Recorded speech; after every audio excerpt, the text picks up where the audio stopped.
نحمده ونستعينه ونستغفره ونستهديه ونعوذ بالله من شرور أنفسنا ومن سيئات أعمالنا. من يهده الله فلا مضل له ومن يضلل فلا هادي له، وأشهد أن لا إله إلا الله وحده لا شريك له، وأشهد أن محمدا عبده ورسوله. يا أيها الذين آمنوا اتقوا الله حق تقاته ولا تموتن إلا وأنتم مسلمون. أما بعد، فإن أصدق الكلام كتاب الله، وخير الهدي هدي محمد صلى الله عليه وسلم، وشر الأمور محدثاتها، وكل محدثة بدعة، وكل بدعة ضلالة، وكل ضلالة في النار. إيمان داراني خۆشەویست، مزگەوتەکان ماڵەکانی خوای پەروەردگارن لەسەر زەویە. هەر کەسێ خوای خۆش بوێ ئەبێ ماڵەکانی خوای خۆش بوێ، و زۆر سەردانی ماڵەکانی خوای پەروەردگار بکە. خوای تعالی لە سوورەتی جنە ئاەتی 18 ئەفەرمێ: وأن المساجد لله فلا تدعوا مع الله أحدا. بەڕاستی مزگەوتەکان ماڵی خوای پەروەردگارن، دەی کەوابوو ئێوەی موسڵمان بەس ئەبێ لەبەر خاتری خوای پەروەردگار بەبێ هیچ مەبەستێکی تر ڕوو بکەنە ماڵەکانی خوای پەروەردگار، و تەنها پەرستشی خوای پەروەردگار بکەن و هاوبەش و شەریکی بۆ بڕیار نەدەن. رسول الله فرمي صلى الله عليه وسلم: من توضأ في بيته فأحسن الوضوء ثم أتى المسجد فهو زائر الله، وحق على المزور أن يكرم الزائر. هر کەسێ ئەگەر لە ماڵ بە جوانی دەستنوێژ بگرێ، هەر کەسێک ئەگەر لە ماڵە، یعنی لە ماڵەکەی خۆی، نەک لە ناو مزگەوت، باسی ئەو کەسانە ناکەم کە عوزریان هەیە و دەستنوێژیان زوو ئەشکێ، یا ماڵیان دوورە لە مزگەوتەکەەوە و ڕێیان کەوتۆتە ئەو مزگەوتە، بەڵام ئەو کەسانی کە دراوسێی مزگەوتن و ئەهلی مزگەوتن، پێغەمبەر پیانە فەرمێ صلی الله عليه وسلم: هەر کەسێ لە ماڵەکەی خۆی دەستنوێژ بگرێ، پاشان طبعا دەستنوێژێکی باش، فأحسن الوضوء، پاشان بێ بۆ مزگەوت، هیچ مەبەستێکی نەبێ ئیلا نوێژ نەبێ و پەرستشی خوای پەروەردگار نەبێ، ئەوە میوانی خوایە. وخوای تعالایش حەقی کردووە، واجبی کردووە لەسەر خۆی کە ڕێز لە میوانەکانی خۆی بگرێ. خوای تعالی واجبی کردووە لەسەر خۆی کە ڕێز لە میوانەکانی خۆی بگرێ. ئاوەدانکردنەوەی ماڵەکانی خوا بەڵگەی ئیمانە. خوای تعالی لە سوورەتی تەوبەیە ئەفەرمێ: إنما يعمر مساجد الله من آمن بالله واليوم الآخر. کەسێک ماڵەکانی خوا ئاوەدانەکاتەوە کە باوەڕێکی تەواوی هەبێ بەخوا و بە ڕۆژی دوایی. ئاوەدانکردنەوەش خۆشەویستەکانم بە تاعەت و عیبادەتکردن و نوێژکردن و قورئان خوێندن و دەرس خوێندن و گوێگرتن لە دەرس ئەبێ. لەگەڵ ئەوەیشە بەشێکی تری ئاوەدانکردنەوەش ئەوەیە کە مزگەوت بینا بکرێ، بەرز بکرێ، پاک بڕابگیرێ، ڕێزی لێ بگیرێ، قودسیەت و پیرۆزی مزگەوت بپارێزرێ. ئەوەش بەشێکە لە ئاوەدانکردنەوەی مزگەوت. هەر کەسی ئەمانە بکە، ئەوە بەڵگەیە کە باوەڕی هەیە بەخوا و بە ڕۆژی دوایی. هەر کەسێ دڵی ببەسێ بە مزگەوتەوە، کاتێک دەرەچێت لە مزگەوت ئەڕوا بۆ بازار، ئەڕوا بۆ ئیشوکاری، ئەڕاتەوە بۆ ماڵی خۆی، دڵی وەکو چرایەک لە ناو مزگەوتا بەجێ هێڵاوە. بیری هالای ئەوەی کەی ئەگەڕێتەوە بۆ مزگەوت. هەر کەسێ لەو جۆرە کەسانە بێ بەری ئەو حەوت کەوسە ئەکەوێ کە پێغەمبەری خوا ئەفەرمێ صلی الله عليه وسلم: سبعة يظلهم الله في ظله يوم لا ظل إلا ظله. لروج قيامتا لساحي محشرا كاتي خلق حاليان زور خراپە و خۆر زۆر نزیکە و هەمووی لەناو عرەقی خۆیان غەرق بوون لە گەرمای ڕۆژی قیامەتاش، ڕۆژێکی زۆر سەختە و زۆر سامناک و زۆر ترسناکە. ئەلەو کاتە حەوت جۆر کەس لە ژێر سێبەری خوان کە سێبەر نییە لە سێبەری خوا زیاتر لەو ڕۆژە، یەکەمیان پاشایەک کاربەدەستێکی دادپەروەر، دووهەمیان گەنجێتی لە تاعەتی خوایە بەسەر بردبێ، سێمیان کەسێکە دڵی بەسرابێتە مزگەوتەوە، چوارەمیان دوو کەس لەبەر خاتری خوا یەکیان خۆشەوێ، هە لەبەر خاتری خوا ئەگەن بە یەک، لەبەر خاتری خواش خوا حافیزی لە یەکەکەن. و یەکێکی تر لەوانە پیاوێکە کە ئافرەتێکی داوێن پیس داوای خراپەی لێکە، ئەم ئەڵێ من لەخوا ئەترسم. یەکێکی تر لەوانە خێر ئەکا بە دەستی ڕاستی نایە لێ دەستی چەپی پێی بزانێ، یعنی مەقسەد بە شاراوەیی خێرەکە بۆ ئەوی منت نەکا بەسەر کابرایە و ئازاری نەدا. حەوتەمیانیش کەسێکە کە باسی خوای بۆ ئەکرێ، باسی ئاەتەکانی خوای بۆ ئەکرێ، چاوی ئاوەکە، یعنی فرمێسک بە چاوەکانیە دێتە خوارەوە لە ترسی خوا. پەیامی مزگەوت خۆشەویستەکانم، مزگەوت پەیامەکەی چییە؟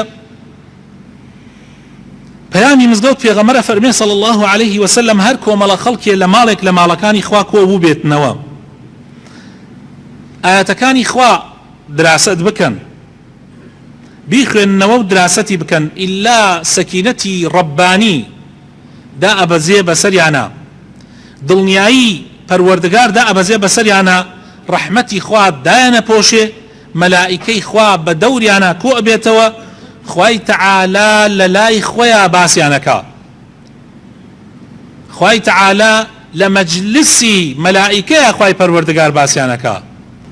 بۆیە ئەمە پەیامی مزگەوتە. مزگەوت شوێنی خواناسیە، شوێنی فێربوونی پەیامی خوایە. مزگەوت بۆ ئەمە کراوە. خۆشەویستەکانم، لە ئادابەکانی مزگەوت خۆشەویستەکانم ئەبێ زۆر تەعظیمی مزگەوت بکەین، یعنی مزگەوت زۆر بە گەورە ڕابگرین، هەروەک ئەوە نەبێت چۆن ئەڕۆیتە ناو قاعەیەکەوە یان چۆن ئەڕۆیتەوە بۆ ماڵ. ڕووەکەمە ئێوەی گەنج، ئەوانەی کەوا تازە پێگەن کە نازانن مزگەوت چییە و قەدری مزگەوت زۆر جوان نازانن، ڕووەکەمە ئەوانە و پیان ئەڵێم خوای تەعالا ئەفەرمێ ذلك ومن يعظم شعائر الله فإنها من تقوى القلوب. هەر کەسێ دروشمەکانی خوا بە گەورە بزانێ ئەوە بەڵگەیە کە دڵی پڕ لە تەقوایە، معناوە ئەو کەسە دڵی تەقوای تایە. سورەتی حەج ئاەتی 32. لە سورەتی نور ئاەتی 36 خوای تەعالا ئەفەرمێ في بيوت أذن الله أن ترفع ويذكر فيها اسمه يسبح له فيها بالغدو والآصال رجال لا تلهيهم تجارة ولا بيع عن ذكر الله. لماڵانێکە خوای تەعالا ئەمری کردووە ئەو ماڵانە بەرز ڕابگیرێ. في بيوت أذن الله أن ترفع، بەرز ڕابگیرێ، پاک ڕابگیرێ، پیرۆز ڕابگیرێ، و ذکری خوای تیا بکرێ، ناوی خوای تیا ببرێ، تەسبیحاتی خوای تیا بکرێ، بەیانیان و ئێواران.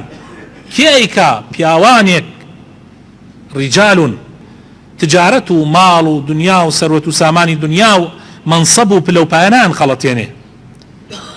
ڕیجال ئەوانن بۆ خوا یەکلابوونەتەوە، منسەب و پلەپایانیان خەڵەتێنێ، پارە و پول نایان خەڵەتێنێ. یەکێکی تر لە ئادابەکانی مزگەوت خۆشەویستەکانم مزگەوت ئەبێ پاک ڕابگیرێ، ئەبێ خزمەت بکرێ، ئەبێ خەڵکی بۆ بانگ بکرێ. پێغەمبەری خوا صلی الله علیه وسلم فەرمی هەر کەسێ مزگەوتێک بۆ خوا دروست بکە چەندێ بچووکیش بێ، حتا ئەوەنەی لانە کوڕکوڕێکیش بێ، ئەگەر مزگەوتێ دروستکە بۆ ئەوە دروستی نەکا خەڵک بڵێ وەڵا مزگەوتی حاجی فلان، مزگەوتی مەلا فلان، مزگەوتی شێخ فلان، بۆ ئەوانە نەیکا. وأن المساجد لله، بۆ خوا بیکا.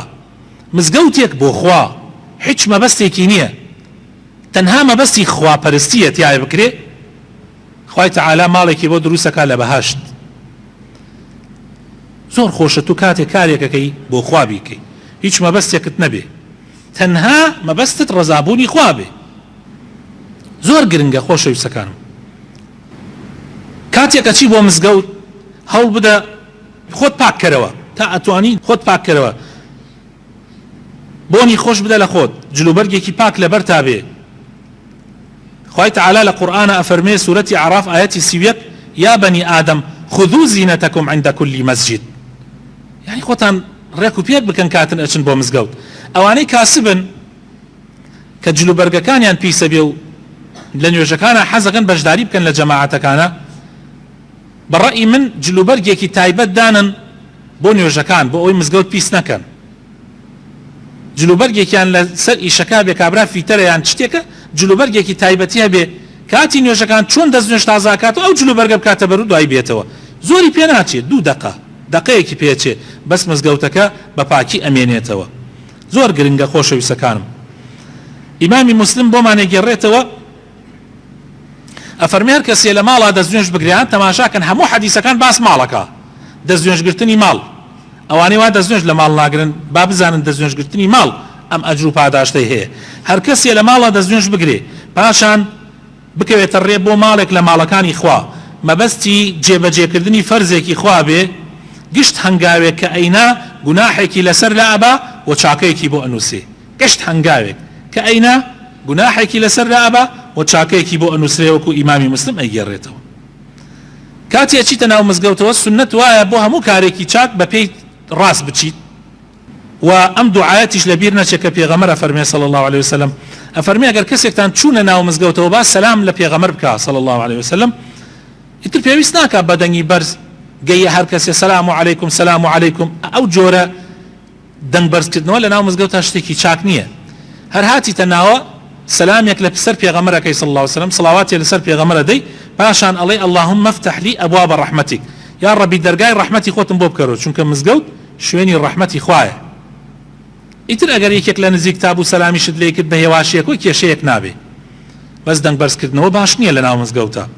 پاشان کە لە مزگەوت دەرەچی اللهم إني أسألك من فضلك، یا ڕەبی خوایە داوات لێکەم لە ڕزق و فەزڵی خۆت، لە چاکەی خۆت، چونکە لە دەرەوەی مزگەوت تر تو ئەڕۆی بۆ کاسبی، ئەڕۆی بۆ کاری خێری تر، بەس بە پێی چەپ دەرچی لە دەرگای مزگەوت باشە.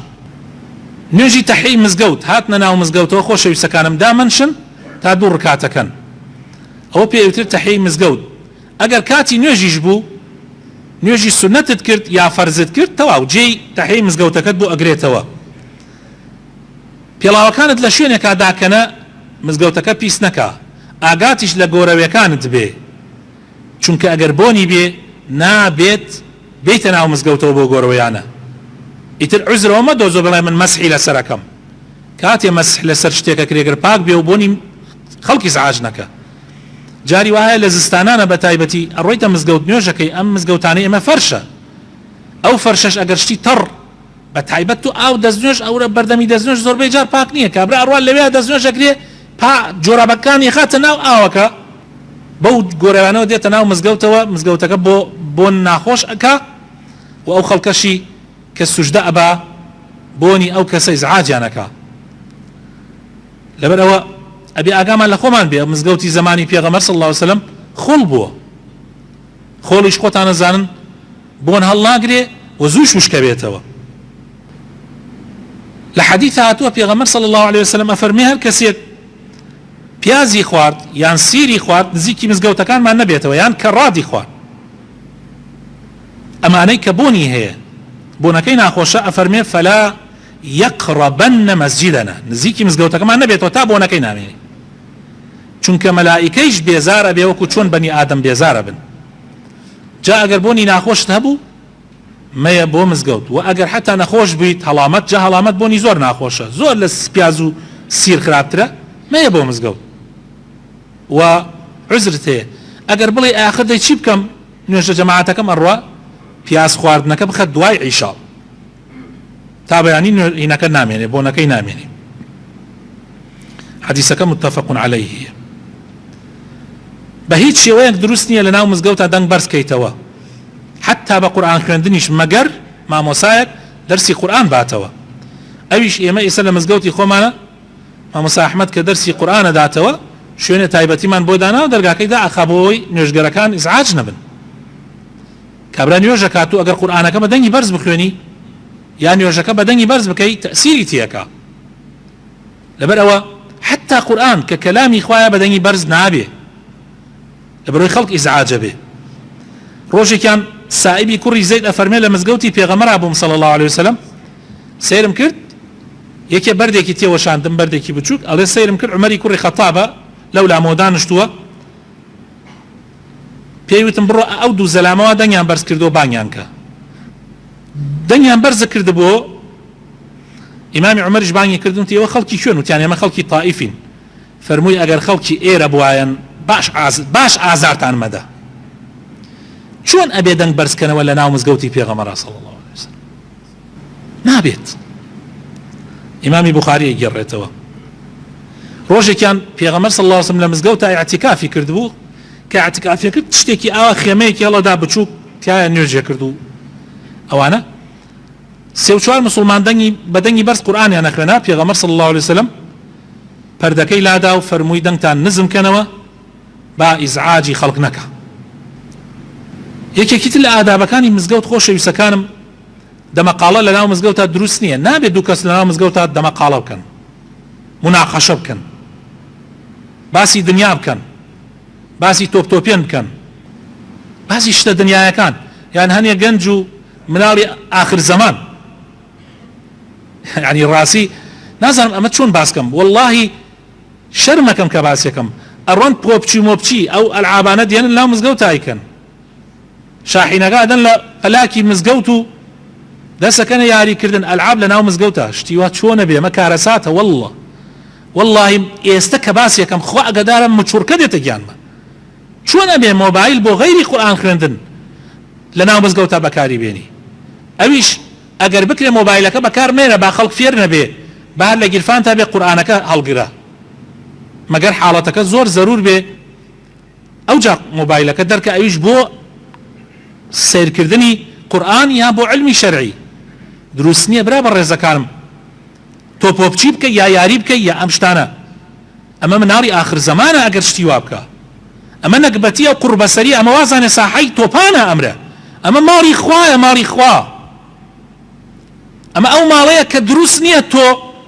باسی دنیایی تیا بکەی کە دروست نییە کابرا ئەگەر شتێکی ون کردە بێ لێرە ئەگەر وتی خەڵکی لە مسلمانان دەفتەرێ دۆلارمون کردووە سنەتە مسلمانان بڵێن دەک یا ڕەبی نەیدۆزیتەوە نابێ دەنگ بەرزکەیتەوە دروست نییە لە ناو حەوشەی مزگەوت تا دەنگ بەرزکەیتەوە ئەوەی کە دیواری مزگەوت بێ یا شت بکڕی یا شت بفرۆشی لەوێ ئللا لە دەرەوەی دەرەوە حتا ئەوانەشی کە لە دەرەوە بەقاڵن یا شتە فرۆشن نابێ دەنگیان ئەوەنە بەرز بێت تەئسیر لە مزگەوتەکە بکە دەنگەکەیان ئەوەنە بەرزکەنەوە ئەگەر هە پێویستیشی کرد بە ئەوانەی کە خەڵکەکە دەرەچن لە مزگەوت گویان لێبێ نەک دەنگەکەیان بێ لێرە من نوێژی سنەتەکەم لێمی تێکەدا شتیوا چۆنە بێ ئەوە تا پێغەمبەر صلی الله عليه وسلم قەدەغەی کردووە کڕین و فرۆشتن لە ناو مزگەوتە شعر وتن لە ناو مزگەوتە یعنی شعر ئەگەر شعری دینی نەبێ باسی خوا و پێغەمبەری خوا لە وتاری جمعە مەسەن لە مەحاضرێکە شعرێکەڵێ ئیسفادەی هەبێ بۆ مسلمان دروست نییە خۆ ئەمە مەسرح نییە تۆ شعری تیا بڵێ ئەی تۆپتۆپان ئەی پۆپچی لا حول ولا قوة إلا بالله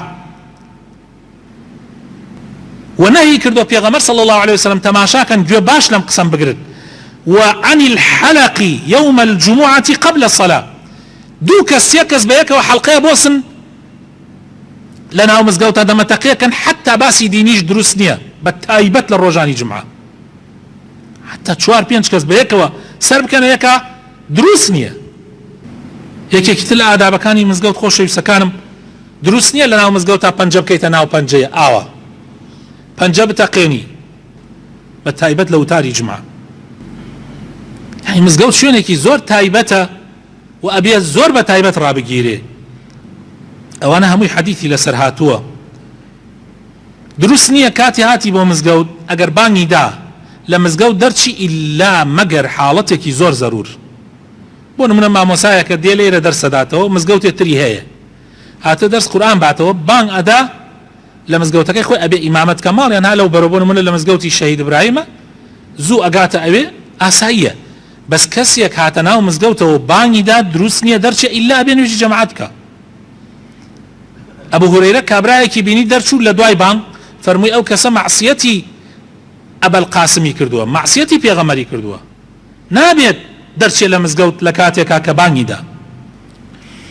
مزگەوت نابێ بکرێتە شوێنی مەطعەم ئیتر بووێتە عادەت. ئەوە طبعا ڕەمەزانان جیایە و هەندێک حاڵەتی تایبەت جیاوازە لە ناو مزگەوتا دەستکرێتە نان خواردن یعنی خەڵکە دانشێ نان بخوا لە ناو مزگەوتا مەطعەم نییە یا خەوتن لە ناو مزگەوتا بەبێ هیچ عوزرێ کابرایە ڕێبوار نییە لەم لاو لەولاوە هاتبێ شوێنێکی دەست نەکەوت بێ ئیتر وا ڕێکەوت دێتە مزگەوت تۆزێ چاوێکە نوخێنێ مزگەوت ئوتێل نییە ئیلا بۆ ئەو حاڵەتە زەرورانە نەبێ بە هیچ شێوازێک باسی دنیایی لە ئەم سەرەوە تا ئەو سەر دروست نییە لە ناو مزگەوتا بکرێ. ئەبێ ئاگامان لێ بێ بە تایبەت خەڵک دانشێ لە ناو مزگەوتا غەیبەتەکە بوختیانەکە وەڵڵا لە ناو مزگەوتا دانشتووە بوختیانەکە. پاکێتی مزگەوت زۆر زۆر گرنگە. عایشە ئەفەرمێ پێغەمبەری خوا ئەمری کردووە مزگەوت دروست بکەین لە ناو ماڵەکانمانە یعنی لە ناو گەڕەکەکانە بۆ نوێژی جەماعەت و بە پاکی ڕابگیرێ ئەن تونەظەفە وتطەیب و بۆن خۆش بکرێ. و لە حەدیث هاتووە پێغەمبەر ئەفەرمێ صلی الله عليه وسلم ئەجر و پاداشتی ئومەتەکەم هەموو پێ پیشاندرا حتا زەلام وا هەبووە ئەجر و پاداشتی لەسەر چی بۆ نووسرابێ باشە تەڵاشەیەک پوشێک لە ناو مزگەوتا کەوتووە هەڵی گردووە لەبەر خاتری خوا خستوێتە گیرفانی بۆی مزگەوتەکە بە پاکی ڕابگیرێ. یعنی ئەوەش خراوەتە سەر ترازووی چاکەکانی ئومەتەکەم. کاتێک دێن بۆ مزگەوت خۆشەویستەکانم مۆبایلەکانتان یا لە ناو سیارەکانتانە دانن یا لە ماڵ داینن یان هیچ نەبێ قفڵیکەن کە دێنە ناو مزگەوتەوە بۆ ئەوەی تەئسیر لە نوێژەکان نەکات تەئسیر لە وتاری جمعە نەکات. خەڵک هەیە براکانم حاڵەتێکی بەسەرا بێ ئەگەر حاڵەتەکە زۆریش زەرور نەبێ تەلەفۆن بۆ تۆکە بەجارێ ڕازی نابێ بە یەک جار لە نوێژی وا هەبووە دەستمان کردوتە نوێژ تەلەفۆن بۆ برادەرێک کراوە ئەمەی کە ئەیڵێم واقعاً بینیمە تەلەفۆنی بەکراوە دیارە ئەو سەردەمەی کە من باسی ئەماکەم کابرا نەیەزانی چۆن تەلەفۆنەکە داخە ئیتر کامل جەرەسەکەی لێدا چوینە ڕکوعە جەرەسێکی تری بۆ هات بە کاملی لە سوژدەی دۆما جەرەسێکی تری بۆ ئیتر خۆ هەمومان بەس بیرمان لەوە کرد بزان چەند جەرەسی بۆ دێ باوەڕکە نزیکەی دە جەرەسێکی بۆ هاتە تا نوێژەکە تەواو بوو.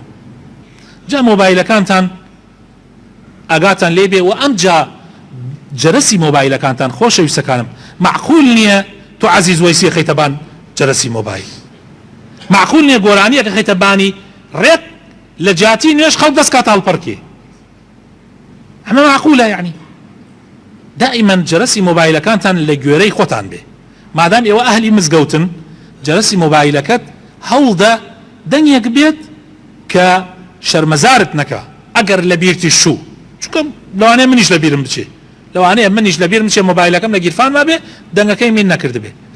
عولەمایش فەرموویانە ئەگەر تەلەفۆنت بوات ئەتوانی دایخەی یەکسەر فریایکەوە دایخە. خوای تەعالایش لێمان خۆش ببێ ئینشاء الله. داواکارم خوای تەعالا بۆ خاتر ناوجوانەکانی خۆی ڕەحمان پێ بکە هیدایەتمان بدە ئیسلاحمان بکە.